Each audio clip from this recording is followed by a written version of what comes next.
Esta noche en ABC Noticias, 77% del estado se encuentra en sequía, presas se encuentran al 30% de su capacidad. Contingencia por COVID-19 disparó 93% la violencia en contra de las mujeres. Baja 30% la producción de oro en Chihuahua. Homicidios sin contención en todo el país. Todo esto y más en ABC Noticias.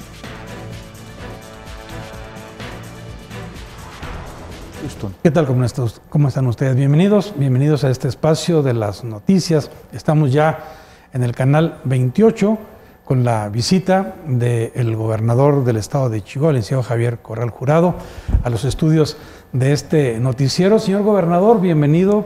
Personalmente usted ya se encuentra con nosotros después de 4, 5, 6 meses, ya no sé ni cuánto, ¿verdad? Teníamos buen rato que no nos encontrábamos de manera presencial y la verdad ya extrañaba esta interrelación humana que se genera en el acto presencial cuando uno puede dialogar y sobre todo intercambiar puntos de vista contigo.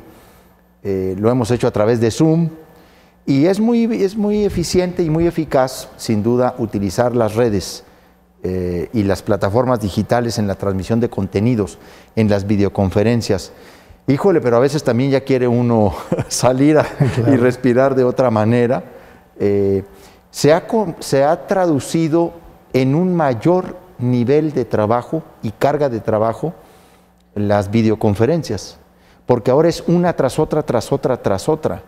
Entonces, a la hora que platicamos, a las 8 de la noche, ya estoy un poco agotado, claro, ya estoy un poco cansado, porque a veces me he hecho 6, 7, 8 reuniones diariamente por videoconferencia. Ahora todo el trabajo es a través de la pantalla de la computadora, la mayoría del trabajo, ¿no? Gobernador, la pandemia nos ha venido a cambiar el patrón de comportamientos, de conductas en todos los ámbitos, ¿no? En el ámbito familiar, en el ámbito social, en el ámbito gubernamental, en la interrelación entre gobernantes y gobernados, en el ámbito político, no sé, todo ha dado vuelta a la pandemia, ¿no? Nos ha cambiado la vida, la forma de organización, de desarrollar el trabajo, de interrelacionarnos con las personas. Acabo de estar en Ciudad Juárez el lunes pasado, lunes y martes. Tuvimos una inauguración de uno de los puentes superiores, el puente superior en curva, que es la Gaza, que por cierto lleva un reconocimiento a nuestro personal médico de todo el estado, no solamente del gobierno de Chihuahua, sino a todo el personal médico, héroes de la salud. Y se produjo en el evento un aplauso de los asistentes, claro, de los pocos asistentes. Inmediatamente recuperamos la experiencia de que ya hasta se nos hace raro que se aplauda en los eventos, porque y volver a sentir ese momento del aplauso es muy impresionante de hasta cómo esas formas han cambiado, ¿no? Claro. Nos cambió la vida. El virus el virus que se queda por mucho tiempo es nuestra verdadera nueva realidad. Pero no puede quedarse encerrada las personas por siempre. La economía no puede estar paralizada. El regreso a esta nueva normalidad tiene que ser de manera muy segura, muy cuidadosa, muy paulatina. Y es lo que estamos haciendo.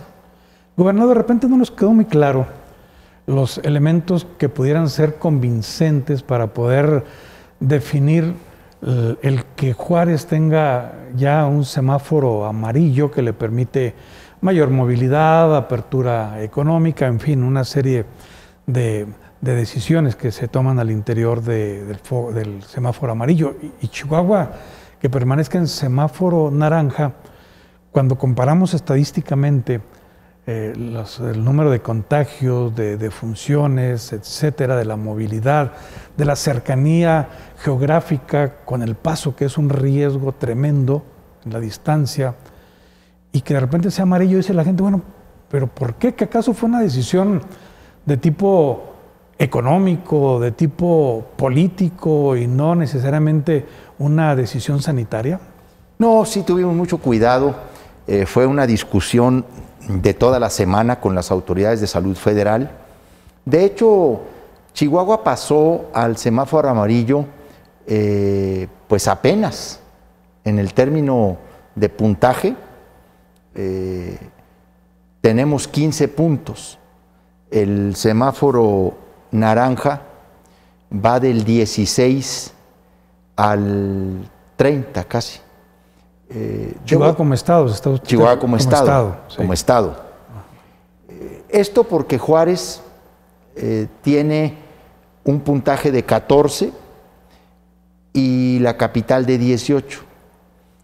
Se hace una ponderación y entonces se dijo, el estado pasa a color amarillo. Luego nosotros discutimos con las autoridades sanitarias que aun cuando Chihuahua pasara a semáforo amarillo, no podíamos pasar en toda la entidad porque la epidemia no se comporta de manera igual en Juárez que en Chihuahua o en el resto del estado. Es un conjunto de epidemias, vamos a decir, las que estamos enfrentando, no solamente como estado, sino como país. En las entidades federativas, claro, la epidemia ha tenido distintos comportamientos, distintas velocidades, hay distintas formas de diseminación. Chihuahua particularmente tiene una forma muy distinta de diseminación porque es una de las entidades con la mayor extensión territorial del país, es la de mayor extensión territorial. Aquí el elemento de dispersión territorial cuenta mucho en los tiempos en que la pandemia se va desarrollando en distintos núcleos poblacionales, que eso fue lo que pasó con Chihuahua capital, no tanto por Chihuahua como ciudad, sino por la influencia que la capital tiene de otras ciudades, ¿sí? Como el centro geográfico de nuestra entidad. Hay que recordar que cuando nosotros pasamos del semáforo rojo al naranja, el mayor problema lo traíamos en Juárez. Sí, claro. Tan es así que no se pasó del semáforo rojo al naranja en Ciudad Juárez al mismo tiempo que la capital. Se desfasó una semana hasta que revisamos muy bien los indicadores. Y eso cuando solo teníamos 4 indicadores. Ahora tenemos 10 indicadores que hacen toda esa ponderación. Y son indicadores que a nosotros ya nos permiten, Sergio, tener mayor certeza de la decisión. Con 4, sin tener en cuenta la tendencia de defunciones en una semana o el número de defunciones en términos de población por cada 100,000 habitantes, nosotros sentíamos un gran riesgo para tomar esas decisiones. Cuando el semáforo cambió de nueva cuenta en su metodología para evaluar el riesgo epidemiológico, nos sentimos con mayor certeza.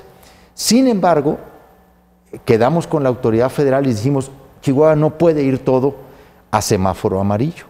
Juárez sí, porque efectivamente en Ciudad Juárez, si tú ves incluso, efectivamente bajó el porcentaje de positividad, bajó el número de ocupación hospitalaria y también ha tenido una baja lenta, pero hay un descenso comprobable en el número de defunciones. Yo tengo un contacto diario con el personal de salud en Ciudad Juárez de la competencia estatal, obviamente, aunque también tengo un contacto con el delegado del Seguro Social que nos confirmó en términos de ocupación hospitalaria del Seguro Social y de número de defunciones el descenso en Ciudad Juárez.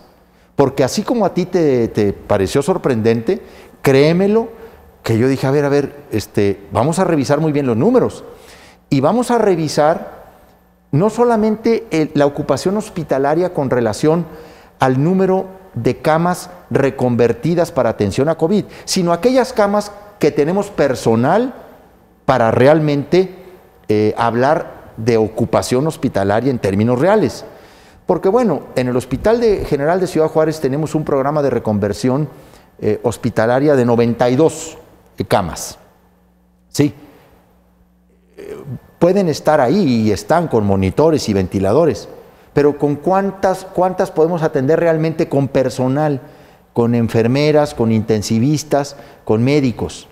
Y ese fue el número que yo pedí que se tomara en cuenta, el número de camas que podemos atender. Igual aquí en el Hospital General, en el Hospital Central Universitario Jesús Enrique Grajeda Herrera, que es el nombre que ahora tiene este hospital. Entonces nos hemos asegurado de que estos indicadores efectivamente estén descendiendo.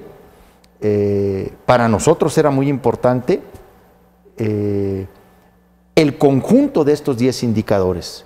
Fuimos los gobernadores de la Alianza Federalista, Sergio, los que insistimos en que el gobierno de la República tenía que ir a un semáforo en donde el índice de mortalidad por cada 100,000 habitantes contara.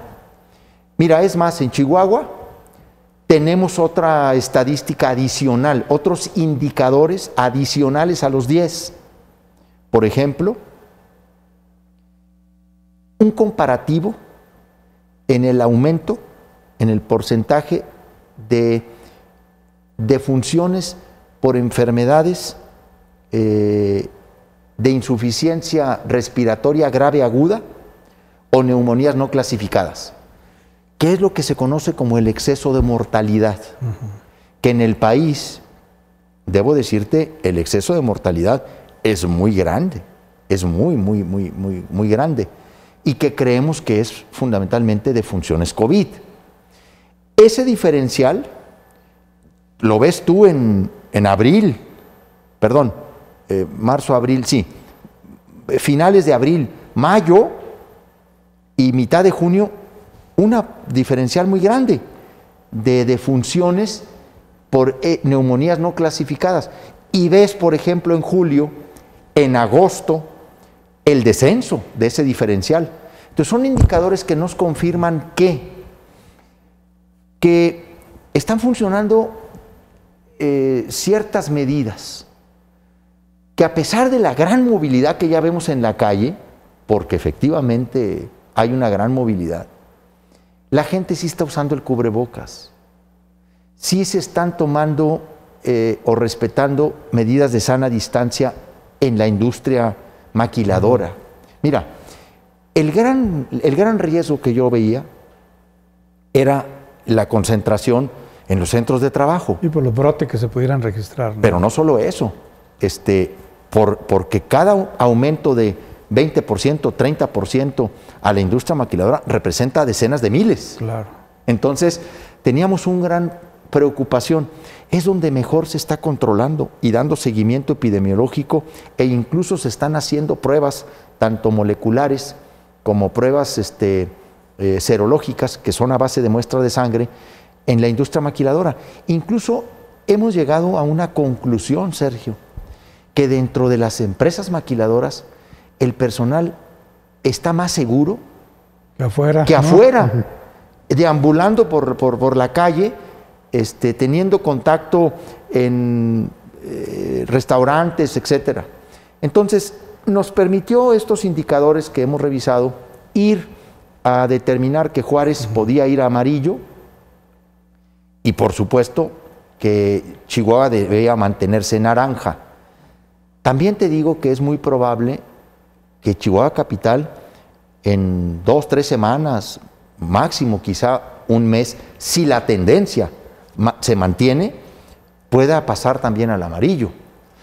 Ahora, o sea, no está en una posición de inmediatez, como que pudiéramos decir, para la próxima semana existe altas probabilidades de pasar a amarillo, sino que tenemos que hacer una proyección de probabilidad a 3 semanas, un mes. No, es que no podríamos hacerlo la próxima semana, porque el nuevo semáforo sí crea una obligación de revisión entre nosotros cada 15 días. Okay. Este semáforo tiene una vigencia, por lo pronto, el nuevo semáforo al 13 de septiembre. O sea, no estamos en posibilidad de cambiar el 7 de septiembre. Sí. Vamos a revisar los indicadores en la segunda semana de septiembre. Ahí veremos si continuamos con el color naranja. Ahora bien, sabiendo que Chihuahua tiene ya una zona de color amarillo, hicimos ajustes importantes dentro del propio color naranja. Particularmente en la medida que hemos decretado de abrir los templos e instalaciones de asociaciones religiosas en un 15% en el semáforo naranja, siempre y cuando las iglesias o los templos de las distintas asociaciones religiosas no tengan un cupo mayor a 1000 personas, ¿sí? Y además está condicionado a un protocolo no solamente de desinfección de los espacios, sino de sana distancia, de medición de temperatura, de generar uso obligatorio de cubrebocas, de no llevar a cabo una serie de actos consagratorios que en la iglesia tienen una formalidad, pero luego se convierten más tarde en fiesta, ¿no? El bautizo termina en pachanga, la boda no se diga, claro. La quinceañera también a veces es motivo de una reunión. Entonces, todo ese tipo de ceremonias no están autorizadas. Y luego también... Sí. Perdón que lo interrumpe para hablar sobre el tema, por ejemplo, de los templos, de la capacidad que puede permitirse que se concentren. Porque hay quienes tienen la visión de decir, bueno, un restaurante, vemos a la gente ahí cercana, en mesas, platicando, un grupo. Lo vemos también en los centros comerciales, un X número de personas, en lugar cerrado, en la movilidad.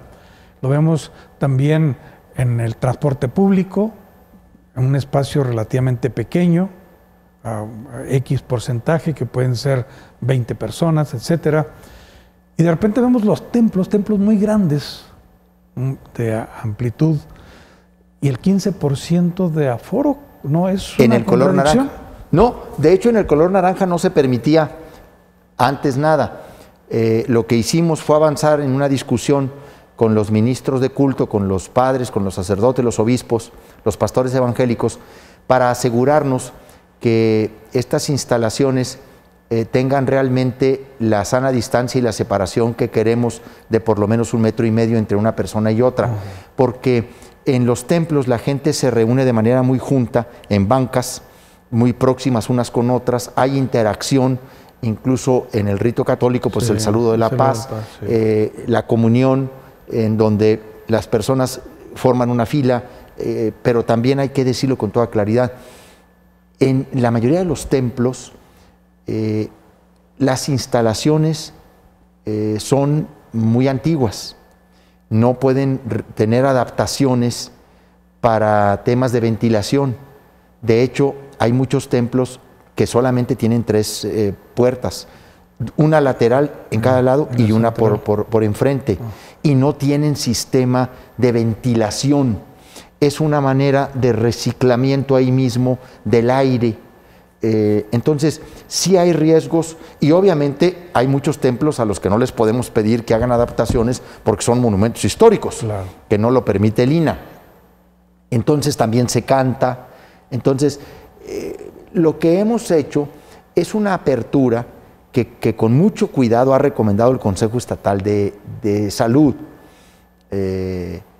Y también hay que recordar que hay asociaciones religiosas, Sergio, que tienen instalaciones en donde reciben a 10,000 personas a la vez. Sobre todo hay iglesias evangélicas que tienen prácticamente gimnasios. Sí. Tienen salones en donde se concentran más de 10,000 personas. Estos casos tienen también su propio protocolo y tendrán su propia autorización de aforo, porque no estamos hablando, por ejemplo, en el Amarillo en Juárez, el 30% sobre 10,000 personas, que serían 3,000. Sí. Entonces, solamente estamos hablando de los templos, de las iglesias, con aforos que no sobrepasan los 1,000, y luego ya vemos cada caso en términos de su tipo de instalaciones y obviamente los horarios. Todas las decisiones que tomamos están muy documentadas, muy discutidas en el Consejo Estatal de Salud.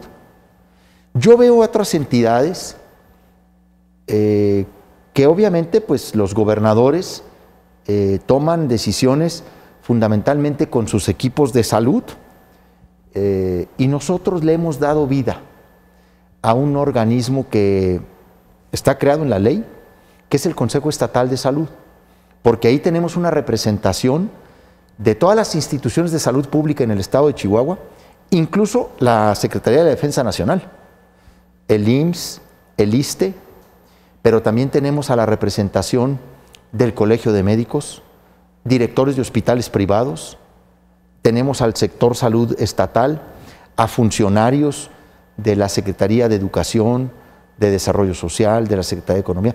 Eso es un organismo que ha estado debatiendo, que ha estado discutiendo. Estas decisiones que se están tomando no son, porque usted nos lo está comentando y así es, no son unipersonales, no es la voluntad del gobernador Corral el que decida si un color determinado para un semáforo, un aforo determinado para los espacios y qué tipo de negocios o de empresas pueden abrirse, dar servicio. No, esa es una decisión colegiada. Es una decisión colegiada basada en criterios técnicos, basada en experiencia propia de Chihuahua, obviamente en experiencia nacional, pero también hay que decirlo, basada en la experiencia internacional.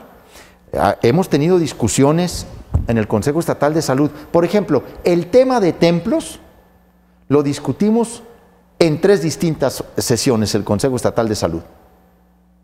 Y en la tercera ocasión, incluso en la tercera ocasión, se dijo no vamos a abrir hasta que no cambiemos de color, como lo estamos haciendo. Y si abrimos en tal color, en el color naranja, abramos bajo estas condiciones.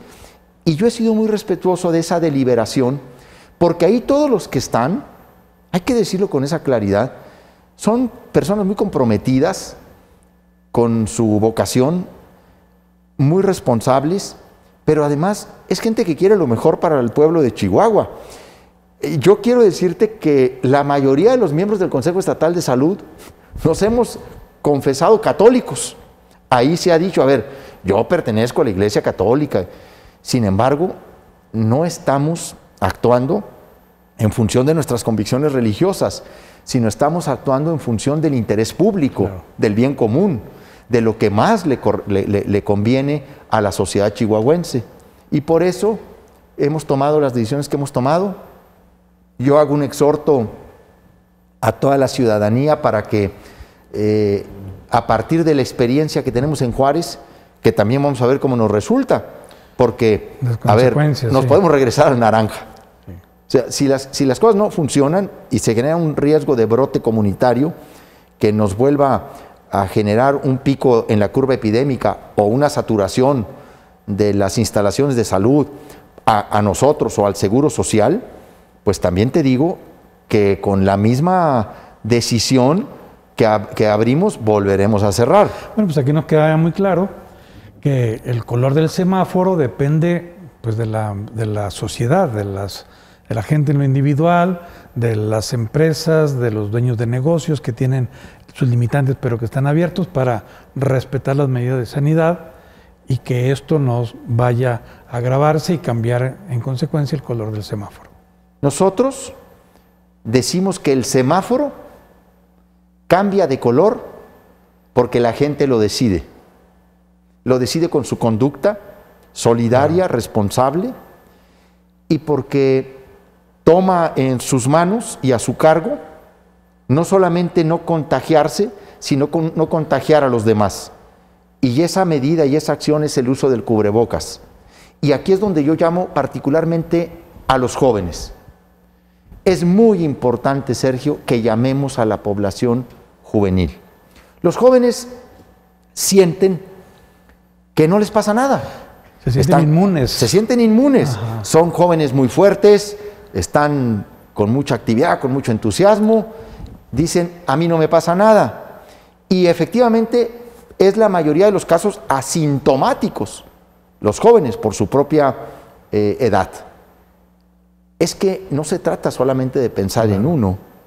A lo mejor efectivamente él no se contagia, no le da la enfermedad. Sí se contagia, no desarrolla el síntoma, no desarrolla la enfermedad, pero potencialmente es un enorme transmisor que puede contagiar a su madre, a su abuela, a sus amigos, a adultos mayores.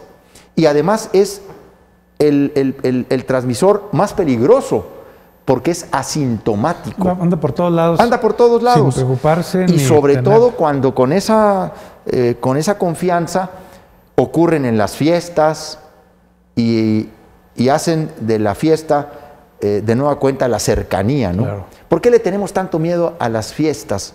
¿Por qué le tenemos tanto miedo al tema de los bares, de las cantinas? Les tenemos tanto miedo porque ahí es donde se relaja el ambiente, inmediatamente se aproximan las personas, incluso empiezan a reír, a cantar, Sí, algunos a gritar. Se desinhibe completamente el comportamiento. Desinhibe el comportamiento. Aquí lo presentamos en alguna ocasión, Sí, cómo no. ese tema. Gobernador, si usted quisiera agregar algo más sobre lo de la pandemia para pasar a otro contenido, otro tema que yo quisiera formular. Yo creo que hemos dicho fundamentalmente de ese tema lo que había que informar. Puedo decir que vamos a lanzar próximamente una campaña de corresponsabilidad social. El secretario de Salud ha anunciado un programa para generar una conciencia de responsabilidad entre la sociedad chihuahuense, en donde cada uno de nosotros se convierta en una especie de promotor de la salud, Claro. a partir de cada ciudadano ser un vigilante de las medidas o del cumplimiento de las medidas sanitarias, haciéndolo con cuidado, pero también haciéndolo solidariamente por los demás. Muy breve, voy a continuar con este tema, pero quisiera que usted, Sí. si es tan amable, brevemente me contestara. La situación en los penales, las situaciones de contagio y el efecto que tuvo entre gente que ha sido procesada dentro de la acción de justicia para Chihuahua. Nosotros en los penales estamos teniendo un protocolo adecuado. Hay que decir que la condición de prisión no aumenta o potencializa el riesgo del contagio. Al contrario, en una población que está bajo control, es más fácil que cuando se detecta se puedan aislar e incluso se pueda generar una atención o tratamiento médico como el que, por ejemplo, ya hicimos en Ciudad Juárez. En Ciudad Juárez, en el Cerezo número 3, tuvimos un brote muy fuerte, más de 100 personas contagiadas que pudimos aislar y además brindarles una atención médica a partir de un medicamento que ha tenido mucho éxito, sobre todo en la etapa inicial del contagio, que es la ivermectina con un agregado, un complemento de zinc. Y debo decirte que controlamos absolutamente ese brote. Lo mismo lo estamos haciendo en el Cerezo número 1. En las cárceles hay unidades médicas, hay revisiones permanentes, se contagia y desarrolla la enfermedad como se contagia y desarrolla incluso en cualquier otro espacio público o privado. Cuando las personas tienen una comorbilidad o tienen, por ejemplo, enfermedades de insuficiencia renal o de insuficiencia pulmonar o cardiopatías, la enfermedad tiene un desarrollo muy veloz y un deterioro muy rápido del organismo que provoca o puede provocar la muerte de una persona en 24 horas. Eso puede ocurrir dentro de una prisión o en el parque a una persona que le contagia otra. Entonces, estamos tomando las medidas adecuadas para generar la información y que los jueces tengan claridad del manejo que estamos haciendo de la pandemia dentro de los penales. Y en relación a los procesados, bueno, a los ya algunos sentenciados o procesados de Justicia para Chihuahua que han sido, no sé si la decisión sea final, que sea prisión preventiva en sus domicilios, pero que están en los hospitales y que dicen que los retienen ahí bajo ciertas argucias para que no vayan a sus casas. ¿Qué está pasando? ¿Cuál es la real situación? Bueno, nosotros estamos en desacuerdo con este criterio que nos parece incluso extralegal, más allá de lo que dicta la ley, porque pues se están generando condiciones en donde se les facilita la posibilidad de huir o incluso, sí, de evadir la justicia. Nosotros estamos de acuerdo que los casos de urgencia y, por ejemplo, de desarrollo de la enfermedad sean llevados a los hospitales y tengan la hospitalización necesaria. Ajá. Pero creo que una vez que esto se supera, que esto se recupera, deben regresar a la prisión, darle una medida cautelar de arraigo domiciliario a todo aquel que esté solamente contagiado, sea asintomático o sintomático, pues vamos a terminar vaciando las cárceles. Bueno, pero ya hay una decisión judicial. ¿Y qué se está haciendo al respecto? Que nosotros estamos impugnando la decisión. Vamos a presentar, la Fiscalía General del Estado va a presentar un recurso de carácter legal para que se revise este criterio que nos parece muy delicado. ¿Y en el Inter no deben de estar en libertad? No se les ha dado la libertad propiamente dicho. Ajá. Están en el hospital bajo resguardo de la policía. En arraigo domiciliario. Y lo que nosotros queremos es que una vez que superen la enfermedad y que se recuperen, regresen al penal. ¿Eso no sería violatorio de la decisión judicial? No, bueno, tendría que modificarse el criterio de la juez.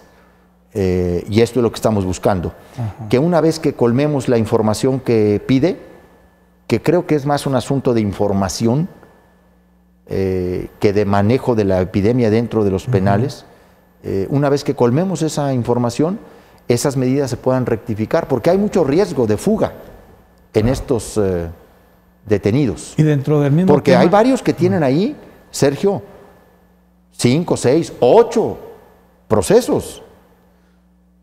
Y que no perderían nada en un momento arriesgándose a huir, claro, ¿no? Que buscarían por cualquier modo evadirse.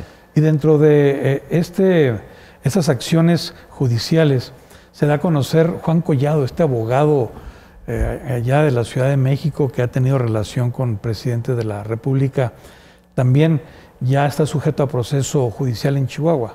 Sí, se libró una orden de aprehensión por un juez del Distrito Judicial Morelos en contra de este abogado y se ejecutó la orden de aprehensión en el reclusorio norte de la Ciudad de México, donde él ya está detenido sí, por otros delitos que le imputa la Fiscalía General de la República. Esta es una investigación en la que nosotros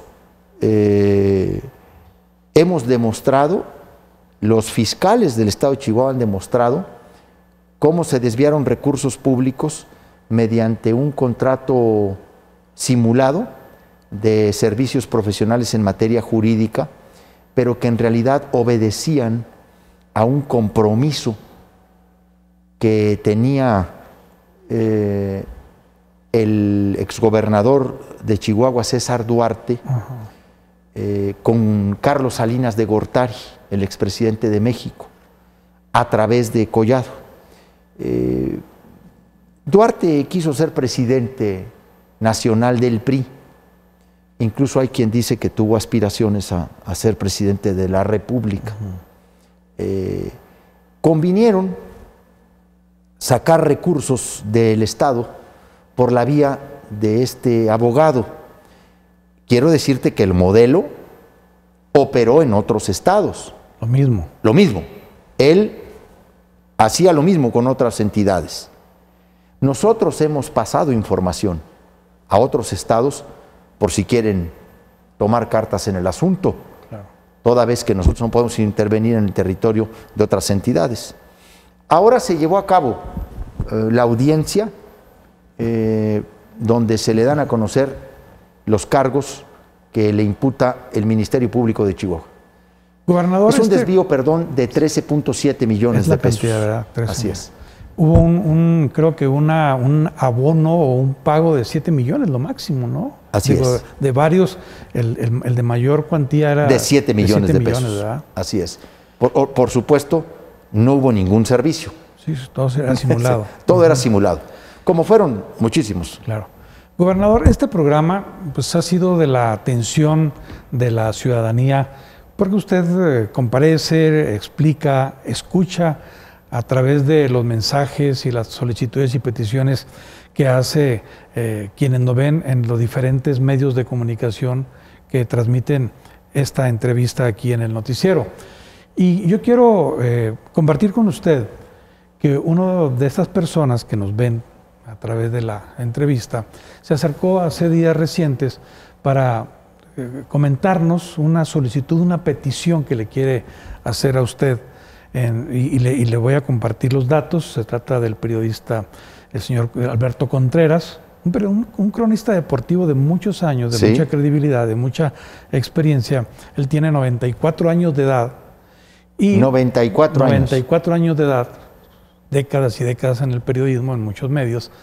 Y él ha tenido la iniciativa de solicitarle a usted que el estadio de la ciudad de Chihuahua, el gran estadio de la ciudad de Chihuahua. ¿De béisbol? De béisbol, efectivamente. Es el estadio Monumental. Se le pudiera cambiar o agregar el nombre de Héctor Espino, el beisbolista chihuahuense. Claro. Héctor Espino. Jonronero. Yo le soy sincero, yo dije, bueno, no conozco mucho la trayectoria de Héctor Espino como Sí. para saber la dimensión o la importancia que puede tener en la historia del deporte nacional Héctor Espino, y le pedí a la gente de producción Sí. que nos hiciera un pequeño reportaje para conocer quién es Héctor Espino y qué tan certera puede ser esta petición de ponerle al Estadio Monumental Chihuahua el nombre de Héctor Espino. Si usted me lo permite, ¿Cómo y no? el auditorio, Un gran pelotero de Chihuahua. que nos acompañe a ver este reportaje para una conocer gran biografía, quién además. fue Héctor Espino. Si hay un nombre reconocido a nivel mundial en el mundo del béisbol, es el de Babe Ruth, el gran cañonero que se hizo leyenda por darle la maldición del bambino a los Red Sox, mientras él levantaba los primeros cimientos de la dinastía de los Yankees en la MLB. 25 años después del retiro del bambino, al otro lado de la frontera del sur de los Estados Unidos, debutó el mexicano que a la postre tendría más cuadrangulares que Ruth. Y no solo eso, además es conocido como el mejor beisbolista de este país en toda su historia. También es llamado el Superman de Chihuahua. Su nombre es Héctor Espino y él deslumbró al deporte mexicano con sus grandes actuaciones y será recordado siempre como el más destacado. Su inmenso potencial se puso de manifiesto desde su debut como profesional en 1959 con los Dorados de Chihuahua, bajo la conducción del inolvidable Memo Garibay, y en la primera temporada en el circuito invernal de 1961 obtuvo los títulos de bateo, de imparables, de carreras anotadas y de cuadrangulares, sentando así un gran precedente desde su inicio.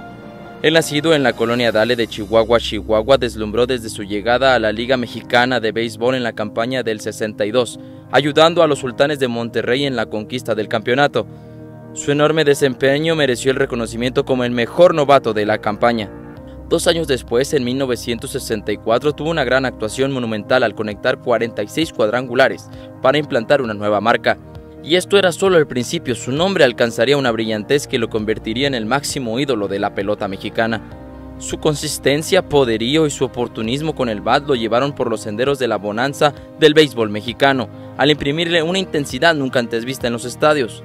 Basta pensar que el gigante Babe Ruth alcanzó 714 vuelas cercas a lo largo de su carrera, en tanto que el bambino de Chihuahua conectó 783 cuadrangulares durante sus campañas en las ligas profesionales. En la Liga Mexicana logró colocarse el título de campeón bateador en 5 ocasiones, en 1964, 1966, 1967, 1968 y 1973. Además de esto, se coronó en 4 temporadas como el mejor jonronero, remolcó 1.573 carreras con 2.752 imparables, que 456 de ellos fueron cuadrangulares, además de un porcentaje de bateo de .335 promedio de por vida. Por si eso fuera poco, el ídolo de Chihuahua se encargó de poner en alto el nombre de México con su soberbia actuación en la Serie del Caribe de 1976, ayudando así a los Naranjeros de Hermosillo, equipo en el que duró 24 años, a ganar el cetro de ese evento celebrado en República Dominicana. Otros de sus récords son el de más veces siendo campeón de bateo en una liga con 13 títulos. El chihuahuense pudo establecerse y ser protagonista en las ligas mayores, pero lamentablemente diversas circunstancias se lo impidieron. Algunos allegados afirmaron que por la discriminación que existía en ese entonces en aquel país. Pasamos al año 1988, en donde fue inmortalizado por designación directa en el Salón de la Fama de Béisbol Profesional de nuestro país, además de que su estatua recibe sonriente a todos los visitantes de este museo. Hablando de estatuas, otra muy importante con la carabina al hombro se alzó en su natal Chihuahua. La estatua está ubicada en el exterior del estadio Manuel L. Almanza en la ciudad deportiva. Además, otro de sus importantes reconocimientos es el nombramiento del estadio de los Naranjeros de Hermosillo, Sonora, que lleva su nombre. ¿Mejor momento en tu vida?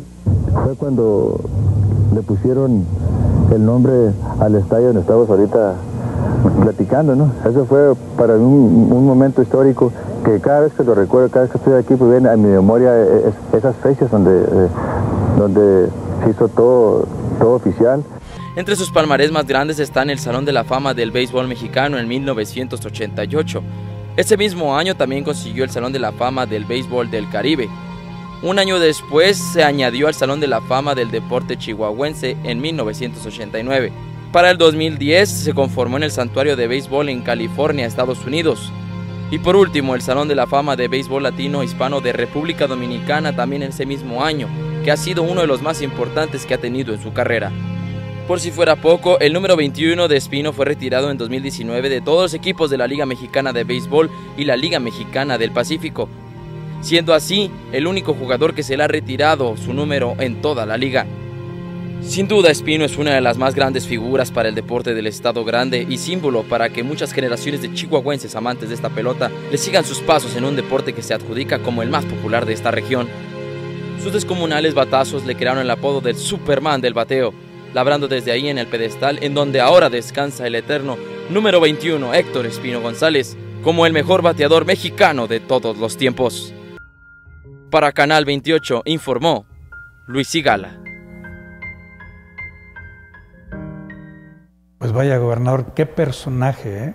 Es un personaje con una gran trayectoria en el béisbol. Se habla de que en alguna temporada colocó cerca de 40 y tantos, 46, 48 jonrones. Ahora que hablan del Superman de Chihuahua, en realidad tuvo varios apodos. El primero fue el del niño asesino. Sí, ¿verdad? Cuando empezó él en términos del inicio propiamente de su carrera en el béisbol, y terminó también siendo llamado el chihuahuense rebelde, porque yo se lo platiqué a López Obrador, porque tuvo una resistencia a ofertas muy importantes en Estados Unidos, en las ligas mayores, ¿no? Platicamos de él en una de las visitas que hizo el presidente López Obrador a Chihuahua, porque él tiene también un gran conocimiento sobre béisbol y beisbolistas de México y de Estados Unidos. Fue incluso cuando yo le propuse que apostáramos. Estaba cerrándose la final del béisbol en Estados Unidos, de ligas mayores, entre la americana y la nacional. Él le iba a Astros de Houston, yo siempre he leído a los Yankees de Nueva York. Y una coincidencia, dos equipos de las ligas mayores que tienen y han tenido al mayor número de latinoamericanos en el cuadro principal y en todo el equipo. Ambos son, por eso a mí me gustan mucho los dos equipos. Pero platicábamos de Héctor Espino y por supuesto un chihuahuense aquí de la colonia Dale, como efectivamente lo dice el reportaje. Pues recibimos con muchísimo gusto la solicitud. Sí, aquí está la solicitud. Yo la recibo Alberto y Contreras. Entiendo que debo de inmediatamente de convocar y de turnarla al Instituto Chihuahuense del Deporte y a lo que es propiamente la asociación o la Liga Estatal de Béisbol, que es la que está ahora jugando en el Estadio Monumental. El señor Contreras también nos hizo llegar centenares de firmas que también le muestro, señor gobernador, apoyando esta iniciativa que nos hacemos copartícipes de ella, del señor Alberto Contreras. Aquí están las firmas solicitando el nombre del Estadio Monumental. Pues me Chihuahua. parece realmente, la veo con mucha simpatía la propuesta, me parece muy merecido. Pues es el mayor jonronero que ha tenido la Liga Mexicana de Béisbol, está en el Salón de la Fama, y la verdad, pues si en Hermosillo un estadio lleva su nombre, ¿por qué no aquí, en su propia tierra, donde empezó? Así que con mucho gusto recibo la propuesta y por supuesto convoco tanto al director del instituto como a los directivos de la Liga Estatal para ver qué es lo que procede. Y con mucho gusto, ya tiene un espacio, como lo dice el reportaje, precisamente afuera del estadio de béisbol Almanza. Ahí está su estatua, como pelotero que fue. Pero el nombre al estadio, pues me parece que llama mucho más la atención y es mucho más significativo. Pues ahí está la iniciativa del señor con mucho gusto. Don Alberto Contreras. Pronto la procesamos y rápido te informo. Y por cierto, porque hemos hablado aquí en algunas ocasiones de problemáticas del deporte, y recuerdo que le comentábamos de aquellos campos llaneros donde se practicaba el fútbol y que pues estaba prácticamente a la intemperie, ¿verdad? Era un terragal. Sí. Solo la parte sur de la deportiva estaba pues con las instalaciones propias de la Deportiva Sur. En esos terrenos hoy hay 3 canchas de fútbol con las medidas autorizadas por la Liga Mexicana de Fútbol. Son pasto sintético, son 100 por 60, 100 metros por 60. La verdad, aquí están. Le cambió totalmente la imagen. Pues mire qué diferencia. A la Deportiva Sur. Es otra deportiva. Ajá. A ver, tú ves estas canchas y van a participar ahí cerca de 600 jóvenes, 600 muchachos que antes jugaban ahí el fútbol pues en el terregal, literalmente en la tierra. Hoy tenemos una cancha con un pasto sintético para largo tiempo, con una mejor iluminación. Estamos generando incluso los espacios entre canchas para que haya ahí los espacios propios donde pueden descansar los jugadores. Están prácticamente terminadas, Sergio. Gobernador, pues no hay que pararle ahí. Esto lo vamos a seguir haciendo. Esto más lo que vamos a hacer en la deportiva universitaria. Hoy fui a reconocer el proyecto de intervención. Vamos a cambiar totalmente la pista de corredores, la trotapista. Vamos a cambiar toda la iluminación, todas las lámparas de la Deportiva de Chihuahua. Vamos a mejorar los baños de toda la deportiva, andadores, en fin, es una intervención de 70 millones de pesos. Como el nuevo parque infantil, que también estuve hoy. Qué interesante está eso, sobre todo destinado a los niños. 60 millones de pesos, es un nuevo parque infantil. El que conocieron hace unos meses ya no existe. Ya es historia. No, está totalmente remodelado, reconstruido. Había 20 juegos en el parque infantil, ahora va a haber más de 60. Y una rueda de la fortuna que sin duda se va a convertir en el nuevo atractivo para la ciudad de Chihuahua, porque además la vamos a poder ver desde muchos lugares a distancia, porque es una rueda de la fortuna de 42 metros de altura. Vaya. Tiene 38 metros de diámetro y va a tener la posibilidad de transportar la rueda de la fortuna a 96 personas en góndolas muy bonitas para 4 personas, encontrándose 2 de cada lado. Incluso es un parque inclusivo. Debo decir que quedó áreas de teatro, hay un nuevo espacio en donde va a haber no solamente tiendas de souvenir, sino espacios para la venta de comida nutritiva, juegos mecánicos, tobogán, trenecito, una pista de hielo sintético, de patinaje. No, quedó el parque. Va a ser un lugar inolvidable para los niños, sin duda. Es la gran sorpresa que le tenemos a los niños de Chihuahua, a sus padres, en cuanto esté el color verde del semáforo epidemiológico, en cuanto digan, vamos al verde, abrimos el parque y damos a conocer el nuevo nombre que resultó de un concurso que convocamos, en donde participaron 188 propuestas. Ganó una niña de 12 años, Iris Sofía, que fue la que le puso el nombre al parque, pero tenemos un acuerdo con ella, de que no vamos a decir nada hasta que se reabra el parque. Vamos a decir cuál va a ser su nuevo nombre. Todo el mundo lo conoce como la ciudad infantil, pero va a llevar el nombre que una niña le pensó como el espacio de recreación y de convivencia familiar que todos reconocemos en el parque infantil del DIF estatal. Pues excelente noticia, gobernador. Se van a reunir, creo que es el próximo, los gobernadores de la Alianza Federalista el próximo lunes 7 de septiembre. Nos toca Chihuahua recibir. ¿Por qué se reúnen, gobernador? O sea, sí es importante reunirse, realmente es efectivo las decisiones que ustedes tomen. Finalmente, ¿es un tema de contexto político o es un tema gubernamental que tienen que ver con cosas que van a beneficiar a la ciudadanía, a los mexicanos? Bueno, la alianza de los gobernadores en torno de cómo enfrentar la pandemia y la crisis económica ha resultado muy provechosa para nosotros, como yo estoy seguro que ha resultado provechosa para varios de los compañeros gobernadores de nuestra propia experiencia. Ahí hemos intercambiado no solamente información, sino estrategias, proyectos, programas, cómo le hemos hecho unos y otros para enfrentar la pandemia. Esta alianza impulsó el semáforo de 10 indicadores, no solo de 4 que antes había para ir midiendo el riesgo epidemiológico.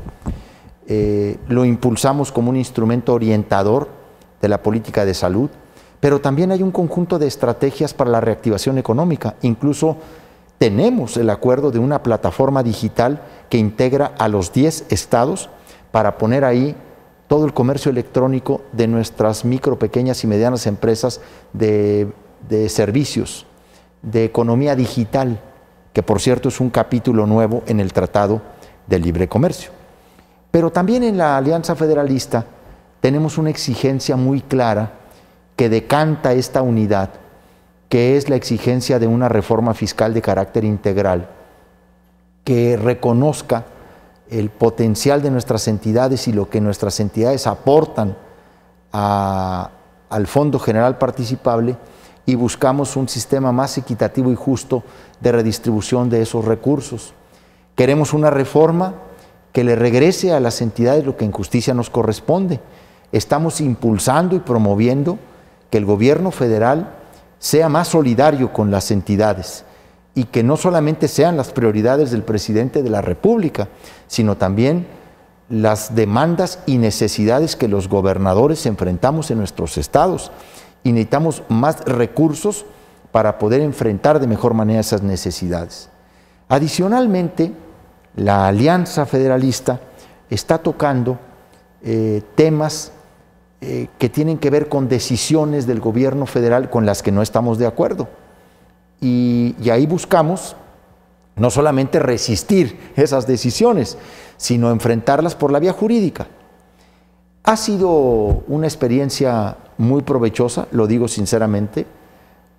No es un grupo, como se ha tratado de traducir o de interpretar, un grupo político de confrontación con el presidente de la República, que es un bloque opositor con pretensiones políticas.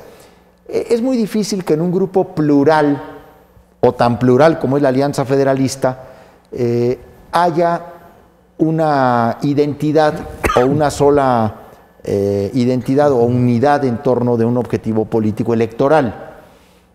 Quiero decirte que ahí hay gobernadores del PRI, del PRD, de MC, el Independiente y varios del PAN. Entonces, ahora, no somos un grupo confrontacional, pero sí somos un grupo que busca hacer un equilibrio y un contrapeso frente a muchas decisiones y a una dinámica en la que no estamos de acuerdo y que es una dinámica de mucho desprecio, de mucho desdén del gobierno federal por los gobiernos de los estados y por los gobernadores. Estamos diciendo, a ver, la relación tiene que ser una relación muy institucional y de respeto, claro. Y además tienen que ver lo que realmente está pasando, porque luego te das cuenta de que pareciera que no existe una conciencia de la realidad. Bueno, el informe del presidente López Obrador... Es lo que le iba a preguntar su opinión sobre el informe del presidente, más lo que usted nos quiere comentar. Yo pienso que el informe del presidente López Obrador está en su diagnóstico general, está muy lejos de la realidad que estamos viviendo. Yo sostengo y reconozco que hay avances y hay logros indiscutibles que no le podemos regatear al presidente de la República en modo alguno. Programas sociales, revalorización del salario, Me parece que adelantar incluso el tema de los programas sociales por motivos de la pandemia es muy importante, pero tenemos dos crisis muy grandes en el país, la sanitaria y la económica, en la que no necesariamente el gobierno de la República ha estado a la altura de la circunstancia y ha actuado con responsabilidad y continuo. Hay un conjunto de empresas, miles, que están a punto de desaparecer. Tenemos una pérdida considerable de empleos en el país y es muy alta la cifra de defunciones por la pandemia de COVID-19 en México. A ver, somos el tercer país en el mundo en número de defunciones, después de Estados Unidos y Brasil. Entonces, lo que se traza o se dibuja en este informe es una realidad que está más en el deseo del presidente de la República que en lo que estamos enfrentando cotidianamente los gobernadores. Lo digo con absoluto respeto, pero con toda franqueza.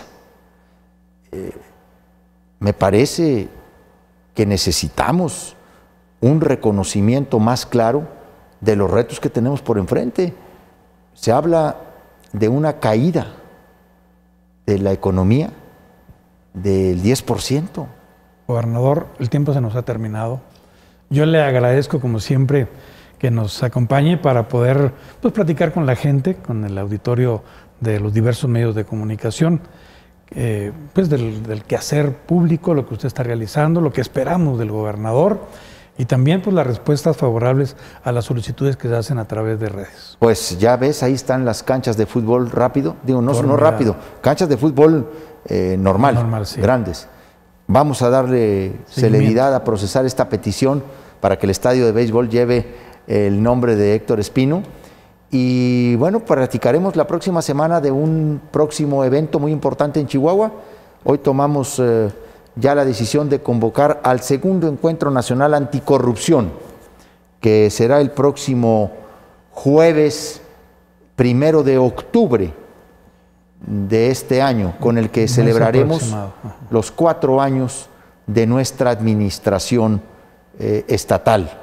Lo vamos a hacer con ponentes nacionales e internacionales.